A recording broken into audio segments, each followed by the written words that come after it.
Hey guys, this is Heather up in Seattle. Hope you guys are having a good weekend so far. Just thought I'd check in from P3 land. I am beginning my third week of P3 today. Um, Stabilized pretty well so far. I did have a slip up. Just again, my big thing is not being prepared. So I went off P3 protocol a little bit this week. Um, I didn't have anything prepared, so I got a Greek salad from a local restaurant.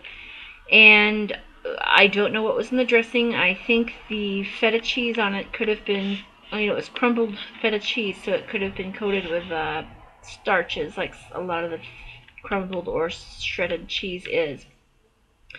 I also that night got some uncured pepperoni for a snack on the way home because, again, I was running really late and just didn't have time to prepare.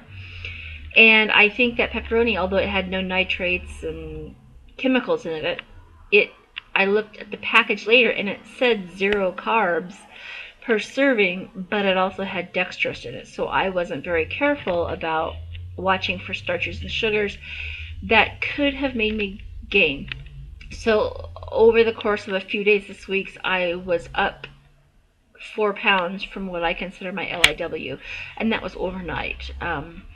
And again, it could have been those foods. It also could have been that Tom was visiting, and I am also taking supplemental prescription progesterone so that Tom will visit on a routine basis. So it could have been my medicines, could have been Tom, could have been the hidden foods.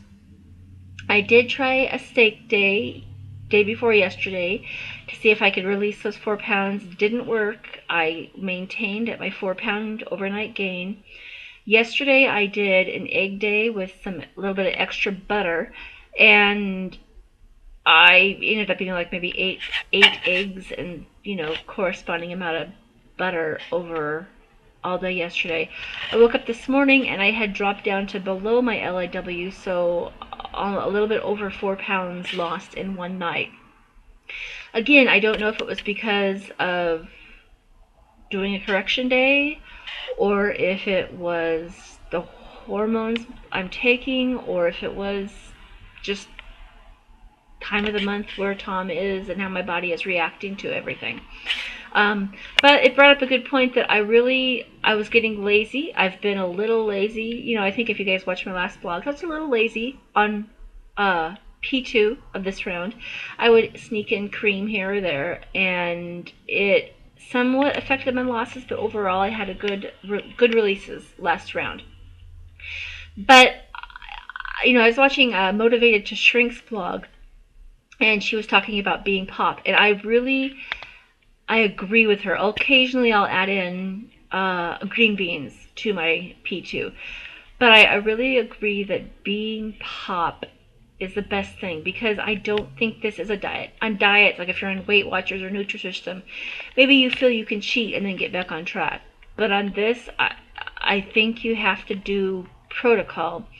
Again, because we just don't know how certain foods affect us, so you have to follow protocol, especially on P2, and especially the first 3 weeks of P3, because those first 3 weeks of P3 are when your body really stabilizes and your hypothalamus is being reset to your new set point. So my very slight eating off protocol, I will say very slight because I had a teeny bit of sugar, but I think it could have affected me. It could also be the medicines and the hormones, but it just the 4 pound overnight gain really brought home that it's important to be as pop as possible uh, on phase 1, phase 2, phase 3, and then phase 4. Slowly add in what your body can tolerate. Um, anyway, I just wanted to share that with you. It just got me thinking that I need to really kind of step back and reevaluate. I'm not on a diet where I can cheat and add in this or that. My body is on a protocol. I'm trying to reset my weight and take care of some health issues. So I think I'm kind of leaning towards the pop as best camp. Again, I'm not. If you're here and you're experienced with it and you've done MOP, you know, and it works for you, it works for you, and I'll support you in that. I guess I'm just saying, for me, maybe it's because I'm sensitive to certain foods, but pop works for me. And if you're brand new to HCG, I would recommend doing pop at least your first couple of rounds until you know how your body responds to HCG and certain foods. So that's one thing. Second thing I wanted to talk about, or ask you guys for an opinion. I've done 2 rounds now, and on my last pellet day for each round, I've recorded a certain LIW or LPW.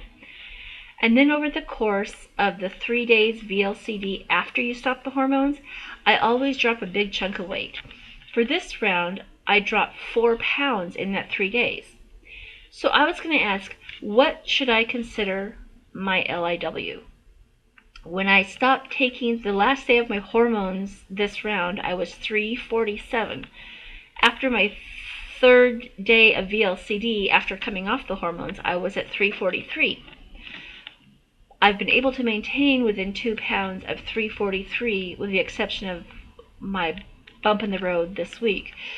And so I was wondering, have you guys run into that? Have you guys run into your body just drops a chunk of weight during those 3 days? What do you consider your LIW? Are you guys pretty strict on considering your LIW to be when you last had the hormone, or do you take any losses? Do you count any losses you have during the VLCD days after you stop the hormones? Anyway, I'd just like to hear opinions about that. And that's pretty much all. I've been catching up in your videos. I've been AWOL for a little bit, but I've been catching up. I just wanted one shout out, and that's to Joanne. I hope you are feeling better. Sounded like you had some scary symptoms there a couple nights ago. Anyway, I hope you're feeling better. And I will be slowly catching up on your blogs. I'm glad there's a few of you that are in P3 with me, or going to be in P3 shortly. And then good luck to all of you that are loading over Thanksgiving, although I may blog again before Thanksgiving. But good luck to all of you that are going to be loading over the holidays. And I will catch up with you later. Take care. Bye-bye.